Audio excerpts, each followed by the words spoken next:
Hello, Fantasy NBA fans. Let's just jump right in. I'm going to try and let you in on a little bit of my process and give you an update on how we did this week. I think it was another 8-4 week, and that might just, if I keep going 8-4 every week, I'm going to be pretty happy. Thunder themselves are 3-1. We are second in scoring in this league. We were fourth in scoring this week. We were the most efficient manager with 97.8% of our points possible scored. But we played against the highest scoring team this week. So this team's been catching some bad breaks. If the playoffs were today, we would be the 8th seed, the last seed, and we would be playing the guy we just lost to this week, who is the Spurs, by the way. And it seems like we're just catching a little short-term schedule winch, a little short-term problem as it relates to not seeing teams that, frankly, are just going to be easier to beat. That's just the way that's going to be. So we are fifth in the West, eighth seed overall, second in scoring, but we have had the most points scored against us this season in a 32-team league, and we're 3-1. So that's pretty good. I don't have any major moves planned. There's been lots of injuries with the Thunder, and I feel like just holding tight, keeping all my handcuffs together, not making a lot of trades. They're all young, is the way to make that go. We are projected to win this week. So there's all that. I wanted to show you guys on the spreadsheet. Typically what I'll try to do is put the week 5 projection on the player and then sort that column Z to A, high to low. I just put their highest projected game. I don't necessarily worry about what game that is. And then rank it. And then ideally, you've got your best 10 players figured out by which position you're going to put them in over here. It doesn't always work out that way at the end of the week, but you at least have an idea going into the week. I will say Wiggins right here does not look like he's playing this next game, so I don't have him on the lineup. But I can tell you now, if I put some of these other guys in, for example, Jay Williams here, if he doesn't score well, then at some point later in the week I can do some switching. You do want your switching, strategically speaking, to be with these utility guys at the end of the week. So anytime you're going to lock in points, you want to move guys that were already in your starting lineup from utility to a position, power forward, for example, before you lock them. You don't want to lock them into a utility spot, especially early in the week, because later on in the week it becomes easier to just kind of rotate people through that spot until somebody hits, and then you can lock it in later in the week. Anyway, so projected to win this week for Oklahoma City. My next roster is the Pistons. The Pistons are 3-1. We are 7th in the standings, but only 6 make the playoffs in this league, and I'm not sure why. It is a 32-team league, so that seems like a bad idea to me. Why are your best seeds getting a bye if you've got that many teams in the league? I feel like they should have to probably just go ahead and play. So I don't know I don't know if that'll be addressed later in the season or not. But we're 7th in the standings at 3-1. We are 3rd in scoring. We were the 3rd highest scoring team this week, and our efficiency was at 82.4%. I had 4 top picks and 3 worst, and this is the team that I tend to struggle with on picking the right games for the right players, for the right point totals. It just seems like this one's a harder one. It's a young team, and they're doing really well, and there's a lot of guys kind of coming out of nowhere, so I think that's part of it. That's a good problem to have. No major moves planned this week, and we are projected to win this week. So there's another one where I think if we just stay the course, we should be good. Cunningham, by the way, was great this week. But man, his efficiency was terrible. You can Google it, but he missed so many shots, and I can tell you I'm in a couple of leagues where efficiency matters, and he would not have scored so much. This league, it didn't matter so much. So really happy with my Pistons squad. That was a team, by the way, I ended up with because I was trying to get the Thunder in that league, and I was about a half second late in picking them. So I picked the Pistons instead, and it's working out pretty well. Notice there's not as many starters in this league, and so really only 7 of the 8 starters are Pistons on my Pistons team. I've been actually using this rookie, Sion James, for Charlotte, and he's been coming through a little bit, so that's working out for me. This guy Jenkins is one of the best free agent pickups in a lot of leagues, and he did pretty well last week. Reed comes through every now and then whenever somebody like Stewart can't play center.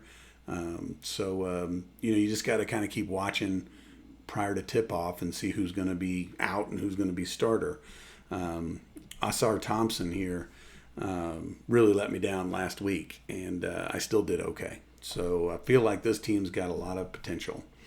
Let's jump to Sleeperholics Anonymous, and sometimes you'll see an extra column in here, by the way, on my spreadsheet.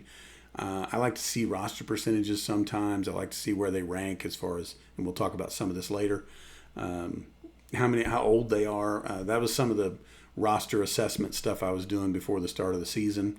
And this one is definitely not a NBA roster. I didn't get to just pick the Pistons or pick the Thunder. I got a roster. So I do kind of want to see how old am I, how young am I, that sort of thing. So you'll see me putting some columns in here, and then when they're less useful, I'll delete them, and that's just the way that'll go. But let's take a look at Sleeperholics Anonymous. I picked up this team thinking it would be the last team I would take going into the season, and then I ended up picking a couple of more. But this is a 32-team league. We are 5-3. Which is pretty good. It's a first-year orphan. So this is this league and this team's first season. So I don't know who drafts these things and then just leaves them, but apparently somebody did. We are currently 12th in the standings. Again, only 6 teams make the playoffs, and I don't exactly understand the reasoning behind that. We are 16th in points in this league. So I can tell you, after grabbing this orphan team, maybe what the previous owner looked at was they didn't like their draft, and so they decided to bail. But I'll take it as a challenge. So efficiency this week, we were at 91.3%, which I think is pretty good. And we were 12th in scoring this week. So this team's pretty consistent. And we are in that top half, if you will, if there's 16 teams in the top half. And we keep falling in that 12th in the standings, 16th in points, 12th in points for the week. Maybe we get hot at some point, start figuring some things out and, jump in the bottom of that playoff rung or whatever. But with only 6 teams making it, that's going to make that tough, I think. This is a good young team. I probably said that on some previous videos, and this is one where Jason Tatum is coming back next year. So I did trade a lot of draft capital on this team for Fox, De'Aaron Fox, and I think he's going to work out really nicely. He's playing with Victor Wembanyama. He's an 8-year guy. I hadn't put that in on the spreadsheet yet, but I can keep him for a while, I think, and I think he's going to kind of be my anchor at point guard. This team does have a real glaring need at small forward without Tatum.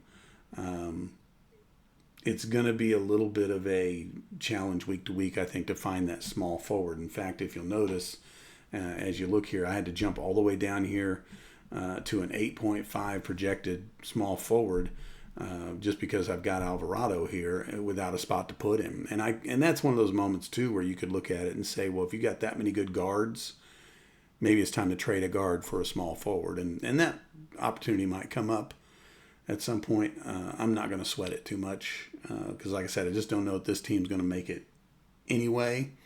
But I'm definitely not going to tank. We're going to keep on grinding and see how it pans out. That's for sure. But I think that pretty much covers this league. Again, projected to lose this week. So we'll see how that goes. Let's jump to Sporty McSportball. might have been running low on some team names at that point. And I would just point out here, we've got a problem at center. We don't really get to a center until there's like an 8.51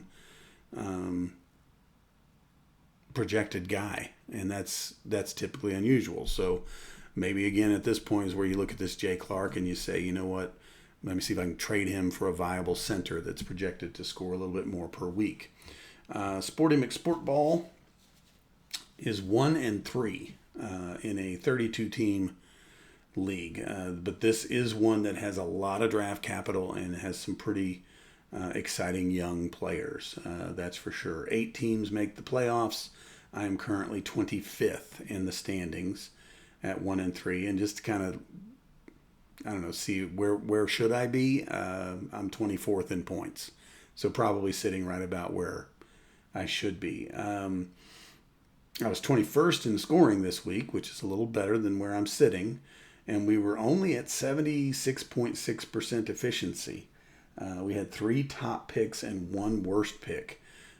So I think in the long run, what we're doing is we're just kind of hitting and missing on some pointage. And I really, if I thought I could make a run on this, I could hold off on locking in some points and just wait for those big, if they're going to come. And then if they don't, it would probably work to my advantage to tank a little bit. Just not in my DNA. I'm probably not going to tank it ever. I did trade Hauser for Ellis this week. So if you'll notice on my spreadsheet here, Hauser got traded. There was a guy in the chat and he asked, hey, does anyone have I think it was a power forward. Hauser plays both, power forward and small forward, for trade. And I have mentioned I've got Hauser, it seems like everywhere. I've got him on a ton of teams. So I decided to trade, and it ended up being a player-for-player trade. And the one I got for him is Ellis, who actually currently is in my starting lineup. The problem is I didn't really get much out of that, I don't think, except for I'm diversifying away from Hauser a little bit. I think the other thing I might get out of that, though, is I helped that guy out because he had nobody to put in that position. He was really, at least I've got guys that I can throw in there for 8 points or whatever.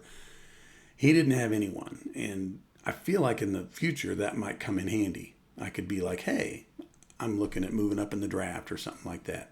And he'll remember me and maybe he'll be willing to work with me on that. So that might have just been a gesture of goodwill, so to speak. So Sporty McSportball probably going to be the biggest rebuild that I am currently involved in. This team, by the way, only won 3 games last year. We've already won 1, so there's a good sign. But we are projected to lose this coming week. I would point out, just on a little transactional note, I had this guy Sissoko, who I ended up cutting today, and I picked up Cisse, Cisse, sort of a lateral move maybe, but I'm trying to find that guy at center. So this Sissoko here is a guy that I got rid of, so I could actually take him out and put cut over here. And then I picked up Cisse, who I haven't even put on here yet, but he's a backup center for Dallas and could end up being a good young player. So we'll see. Maybe one of these days I'll regret doing that, but I kind of doubt it. So Sporty McSportball hanging in there. This one I have an interesting dilemma. This is my Celtics team.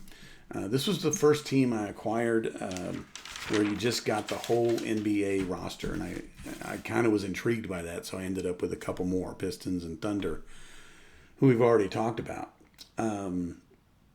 Turned down a lot of trades for a lot of players on this roster. Brown, White, Pritchard. I think several people tried to get, I think there was at least one other player here, Keita, I think. They tried to get, and maybe even someone tried to trade me for Tatum. I can't remember, but I've turned them all down. And here's another one of those instances where here I have Hauser, And one of the reasons I want to diversify is because this guy Walsh, I even have him highlighted on my spreadsheet here. He is always projected to score less than Hauser, and so far he has outperformed Hauser every time. So this is one of those moments where, over the course of a volume of leagues and a volume of decisions, you probably typically want to stick with the projected guy.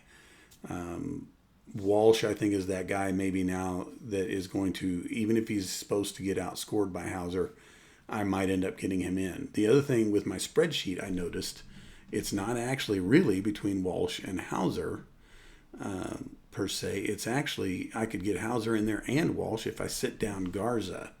But look how close these guys are. I mean, we're talking 1 point among the three guys. So if it's really that close and one guy just keeps on outperforming the other, there comes a point where you just got to go with him.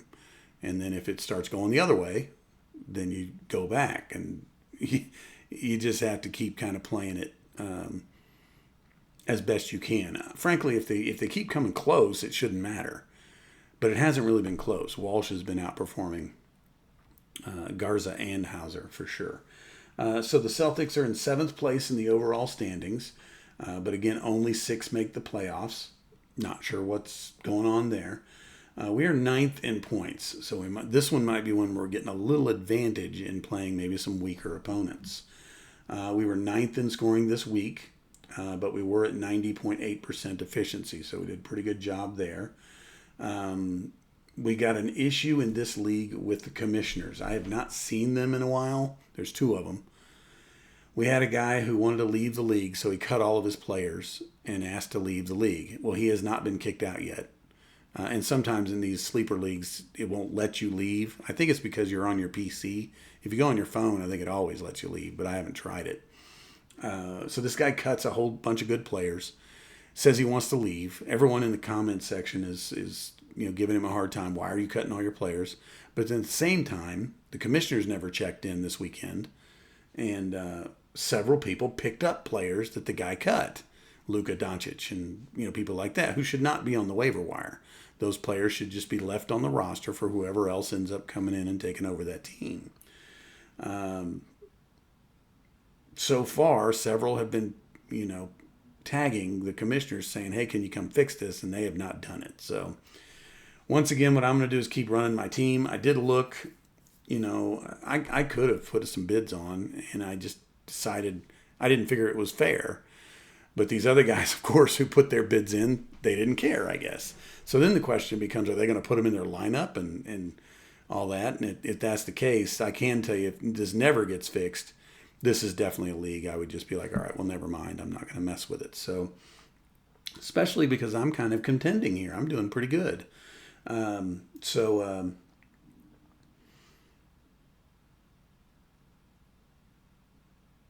I will make a note here that we are projected this week to win big. So the Celtics roster, even without Tatum, is projected to do pretty well. And that would hurt me, my feelings a little if I had to, give up this team just because people are being trolls and stuff. Because I think when Tatum comes back next year, this is going to be awesome. This is a pretty good bridge year, already. And we could even contend this year before Tatum comes back, if everything stays fair. Jaylen Brown, by the way, was the best small forward for the week in this league. And I love the fact that he's eligible at small forward because I've got a lot of guards. And, man, he just fits in there really nice. So there's your Celtics. Tulsa Serrato, this is a redraft league. And this one is a challenge. I got to tell you, look at these projections. Just figuring out who to start every week has been pretty tough because I have such a good team. And we only have 10. Oh, no, I say only. We have 10 starting positions. And it's about to become more difficult because I've got Kobe White coming back off the IR. Thank goodness. And he's projected to do well this week. So I'll have to figure it out, that's for sure. Right now, Tulsa Serrato is 2-2. And this is, let me see, I think it's a 16-team redraft league. I want to make sure of that. That's probably one of the reasons this team is so stacked. Yeah, it's a 16-team redraft league, so teams are pretty stacked in this one. We are 7th in the standings. 8 make the playoffs, so half the league makes the playoffs in this one, whereas in the 32-team leagues, only 6 make it. Not even a quarter make it. So that doesn't seem to make a whole lot of sense to me. We are 7th in the standings at 2-2. We are 5th in points. So a little bit of a schedule winch going on here. We were 6th in scoring this week, and we were only at 84.2%. And I can tell you, I only had one worst pick, and that was Jalen Johnson, who, after I locked in some points for him, went and had an 84.5 point night. I got him for like half that. So I may have to be a little more cautious before I lock in his points. But yeah, 84.5. I did drop Bradley Beal on this team, and I picked up Chris Dunn. Kind of a lateral move, but Beal's out for the season, and it's a redraft league, so I'm not messing around with trying to hang on to people or anything like that. It's on. I don't worry about rookies too much in this league, and I'm just looking to maximize my roster every single move. Speaking of which, again, Kobe White coming off the IR is huge. He's my second projected player this week, and I've been doing really well without him, but I'd rather have him. We are projected to win this week, but this is a league I have to check pretty much daily. And despite the fact that I have these guys in starting positions, if one of the bench guys is playing on Monday, today, and one of my higher projected guys is playing later, Tuesday or Wednesday, I'll put the lower guy in, just see what happens. And at worst case scenario, I'll just switch him back out if he doesn't do anything. But I occasionally will have those guys that will be projected for 20 and score 50. And now you've got to kind of figure out a place to put them. So this team's been doing pretty well. I'm pretty happy with it. And I'm hoping it just kind of keeps on going. No major moves in that one. I don't plan on any trades in that one, really. Even if I am deep, it's a redraft. I'm going to lose all these guys at the end of the year anyway. So that's just the way that's going to go.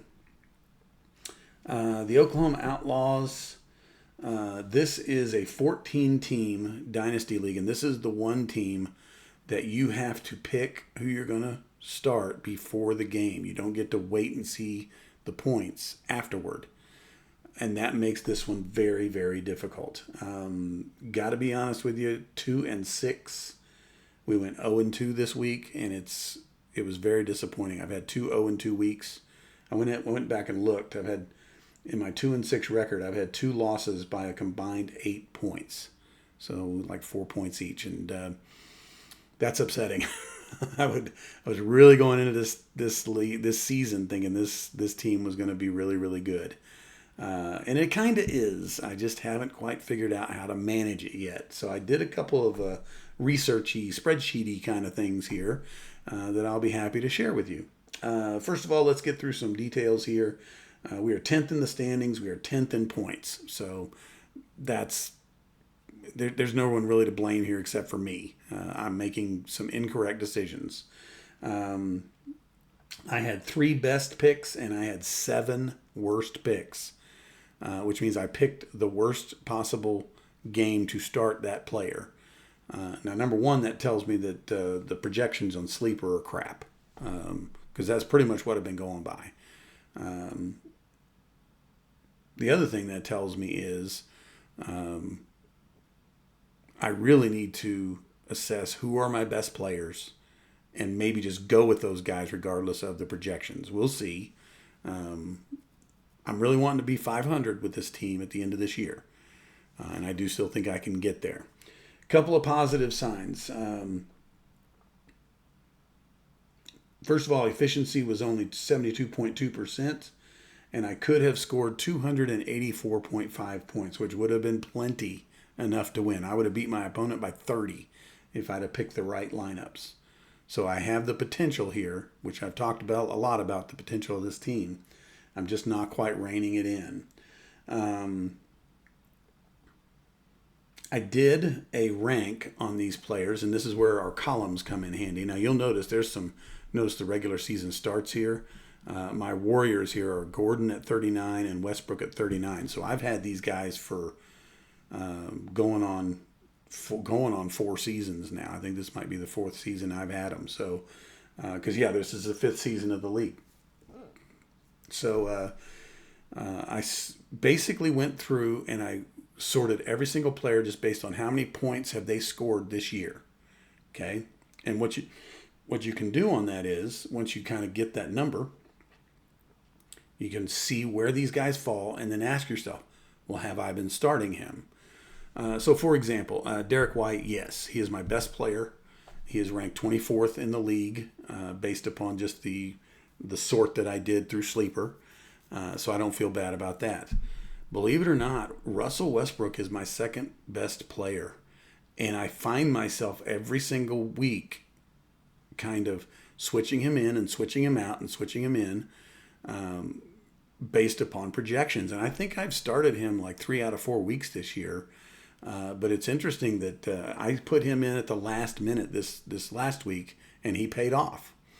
And to me, if he's my second best player, why am I thinking about it so much? He should probably just be in there. I do have him colored yellow because he is a possible trade candidate. He's old. And somebody, I think this year, whoever is making a run, they might want him. So if the right offer comes along, mainly a first-round pick, I would definitely trade Westbrook. And again, in a 14-team league, those first-round picks are pretty good. Here's a guy I've been starting every week, Rollins. I think he's only filling in for while Embiid is out or something weird like that. I don't exactly know, but I have been putting him in my lineup, and he's been doing pretty well. Kata's been in my lineup, and he's been doing pretty well. Podzinski's another one who I've sort of been sometimes in, sometimes out. But it looks like based on this ranking, he needs to be in. Edgecombe has been in. I have not been worrying about him hardly at all. Clegane is another one I've been sort of, in fact, I think this week it was between Westbrook and Clegane. What I need to be doing is putting both of them in. And if I'm arguing about something in my brain, it needs to be someone lower on this list. Aaron Gordon's been a Warrior. I was trying to trade him at the beginning of the year, and now I think I just hang on to him. I think Kuminga, as long as he's not hurt, I've been putting him in. But this one shocked me. Landale I picked up off the waiver wire, and he has been doing extremely well this season. And I don't think I've had him in my lineup. So this is a biggie. You get 12 spots, and he is 10th among my players here. So I probably need to be working him in better. Jarris Walker was a huge disappointment this week. He did not do very well at all. But based upon the whole season, he should be in there.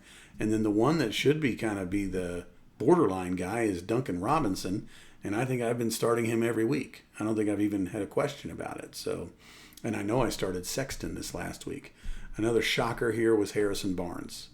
And I would love to start Suggs, by the way. I traded for him thinking he would be awesome. But notice the blank regular season starts right here. Same with Isaiah Jackson. I traded for him, and I can't seem to get him in the lineup either. So anyway, that's just kind of when I go to set my lineups for next week, I can kind of be like, okay, well, should Duncan Robinson be in there? Probably not. It should probably be Westbrook and Podzinski for sure, and Clegane before Robinson. Maybe even despite what the projections are. But I would still really like this team, and I think we've got, again, that potential. I did do a little bit of math here, by the way, and so there's 14 teams, and each team has 12 starters. That is the deepest starting lineup of any of my teams, and that means 168 players should be starting every week. So if you look at these ranks, I've got all the way up here to number 18 on my team within the top 173 players. So if you give yourself a little 5-player margin for error there, I should absolutely have 12 players who are worthy of starting. And I can tell you now, this team up until this season, I was usually lucky to have 10. And right now I'm sitting at 18. So it's definitely deeper, it definitely is younger, and it definitely has the potential to get better. I have to get better at it too, but this one's a hard one. For this to have been my first fantasy basketball experience, I'm a little shocked I didn't get frustrated and just quit.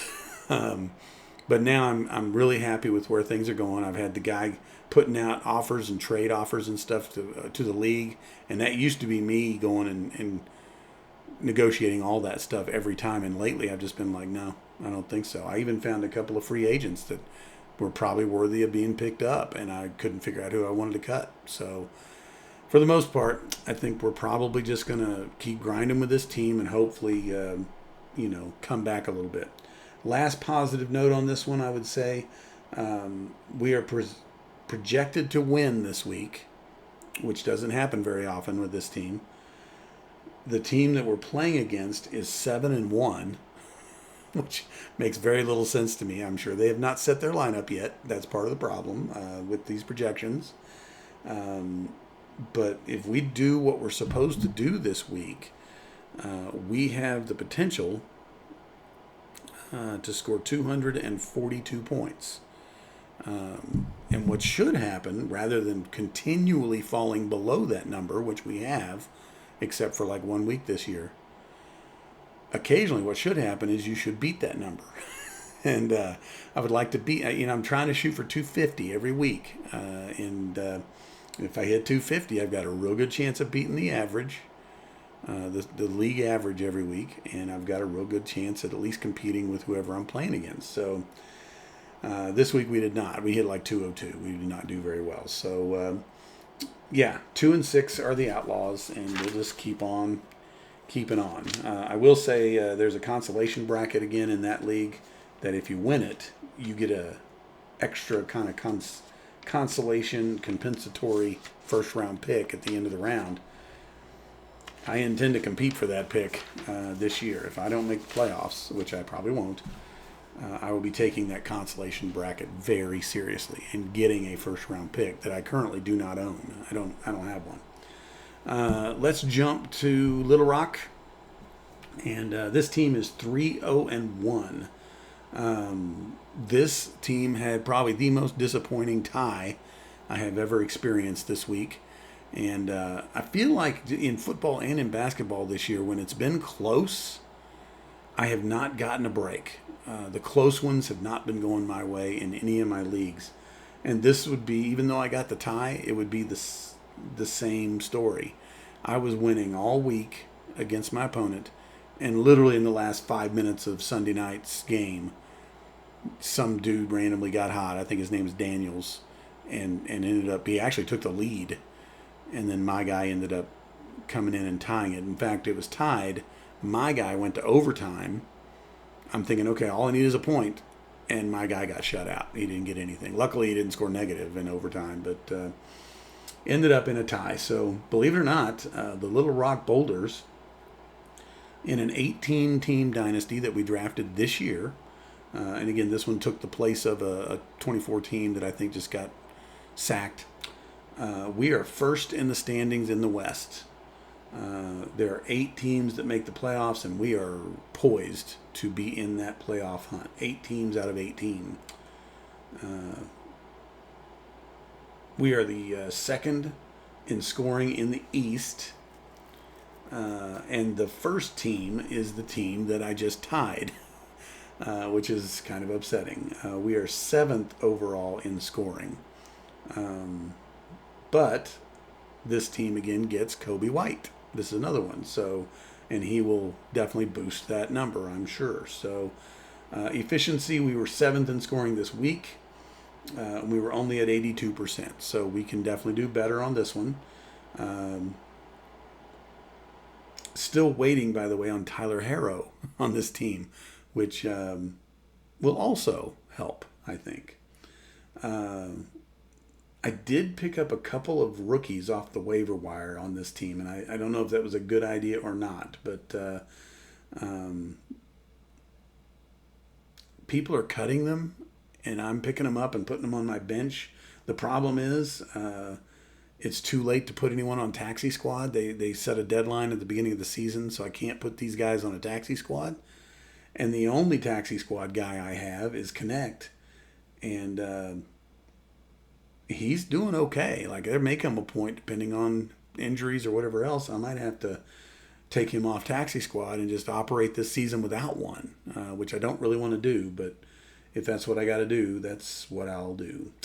Little Rock, by the way, at 3-0-1 and first in the standings in the West, is projected to lose this week, and I'm a little surprised by that. So I'm going to have to check this one, and I'm going to take that as a challenge and check it every night and adjust accordingly. But this one's one where it's all scrambled. You don't have everybody playing on the same night, so you got to check it every single night. So I'm going to make a note to do that. This team does have the same Hauser problem. I really wish I didn't have this so much on so many teams, but I'll just kind of keep monitoring that situation, and we'll see how it goes. But let's jump to, I think this is the last team that we're going to talk about. This is the Oklahoma Supersonics. I took over this team. This was the first one I took over this offseason going into this NBA season. And it's kind of what led me to a lot of these other teams, because they kept posting in the chat that they needed people. And so this one is a horrible, horrible team. Let's just take this in order here. But I got several notes here to share on this one. We are 2-2. We are in a rebuild for sure. This is the team I was supposed to get the number one pick, I thought. But then come to find out they do a lottery. And I got the 5th pick, even though I had the best odds to get the first.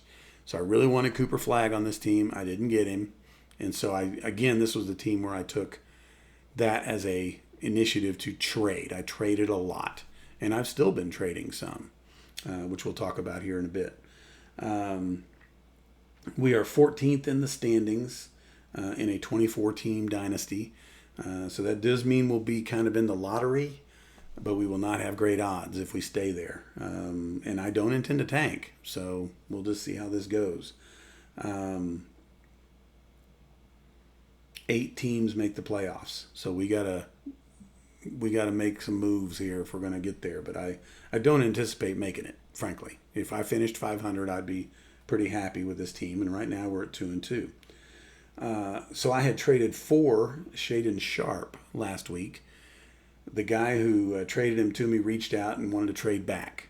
And this is the same guy who I'm willing to trade with him a lot, because we both took over crappy teams. So we did a little second-round pick exchange. I got a 2026 second round, which again is probably not going to be very valuable, and gave him a 2027. So I count that as a trade-up, and that works in my favor. He got Sharpe, and I got Quentin Grimes, who I'm not upset with at all. I think he's going to probably work out okay. I also, with this same guy, had traded for Bruce Brown, and I have had to really fight cutting him. And I'm glad I have, because now it looks like Christian Brown for the Nuggets might be out, and that may increase Bruce's role. So we'll see. I've really been hanging on to him, even though I've been scrambling for that roster spot. So we'll see if that works out. This team does have Filipowski on the taxi squad, and it is not too late to switch. This one doesn't have the deadline, so you can kind of move some people around. The problem is I don't have that many youngish players on this team.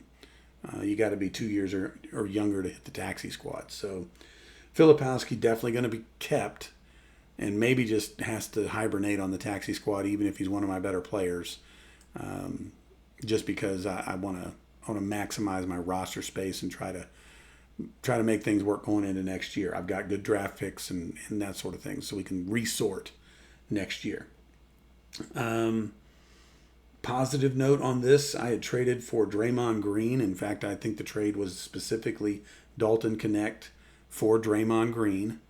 And I was really thinking I was trading someone away who was not going to be in my lineup for someone who was going to be in my lineup. I figured I would be starting him at center. I did not have him in my starting lineup this week, and I take that as a good sign. That makes him easy trade bait, If somebody's looking for him, they can have him.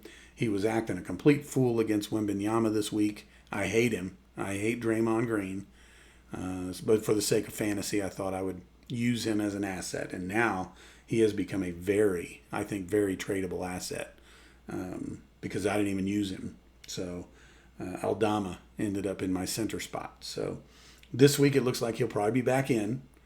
But if I've got weeks where I can work around him, I feel like I can work around him all the time. Speaking of out of the lineup, Green is in this week. Huerter, who I traded for, is not currently in my starting lineup this week. So he is also trade bait. And I think in the long run, someone probably going to be looking for him. So we're going to have to check daily. There's going to be a lot of scrambling on this roster. I do have Huerter set as a possible trade.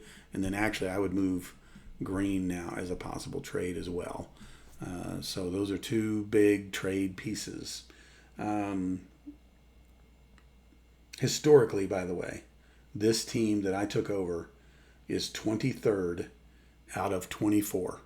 It has won 20% of its games over the course of its existence, and it has only won 19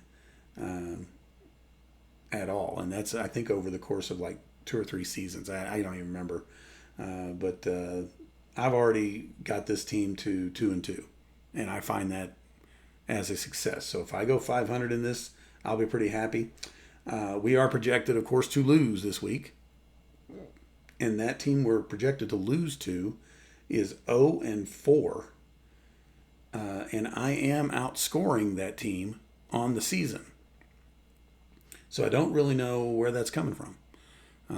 That would be an interesting statistical analysis to see why on earth they think I'm supposed to lose. The other part of that probably is this. I'll bet you that team is 0-4, probably because the manager is not managing it.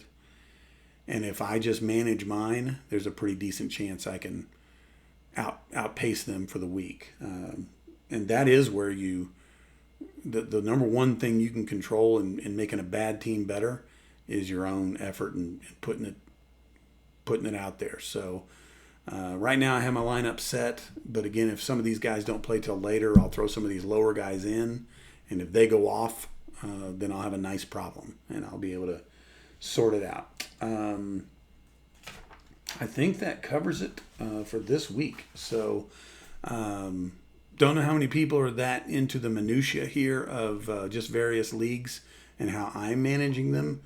What I'm hoping is that you guys will just take whatever you see me doing with a spreadsheet or whatever. I'm counting starts, I'm counting bench spots, I'm counting IR, stuff like that.